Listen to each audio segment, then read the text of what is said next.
Imagine, if you will, being born into an idyllic life on a sprawling Austrian estate, only to have it upended by the horrors of the Holocaust. This was the shocking reality for Katie Altenberg, born Kate Engel in Vienna, Austria, in the year 1936. Born into a Jewish family, Katie and her younger brother Adolf, affectionately known as Adi, lived a tranquil life with their parents on the Edmundshof estate, nestled in the picturesque Austrian province of Burgenland bordering Hungary. Their father Ludwig, an agronomist, built a thriving general farm on land leased from the Heiligenkreuz Abbey, while their mother Greta, a city girl at heart, adjusted to life in the countryside.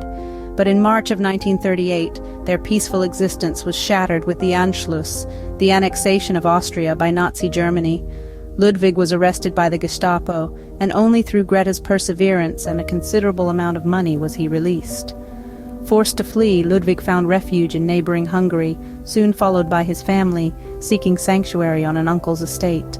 Yet, Hungary, an ally of Nazi Germany, was not the safe haven they'd hoped for. As anti-Semitism escalated, the family's attempts to blend into the Hungarian village proved futile.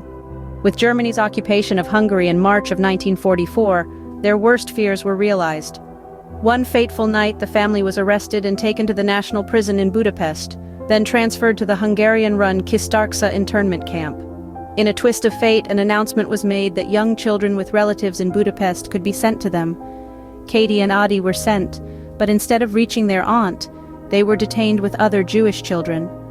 Ludwig, who had managed to escape Kistarcsa, found them and brought them to their aunt's apartment, a temporary sanctuary in one of Raoul Wallenberg's protected houses.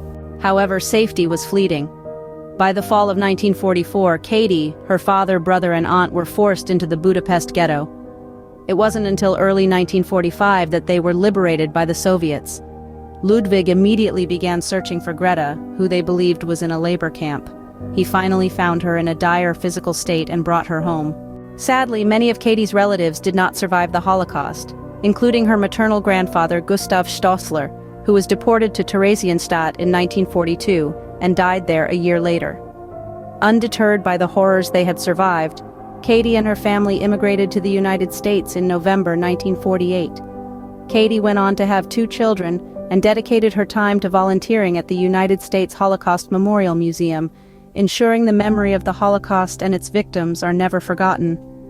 Katie Altenberg's life is a testament to the resilience of the human spirit, a story of survival, and a tribute to those who did not make it. It serves as a stark reminder of a dark period in our history that we must never repeat.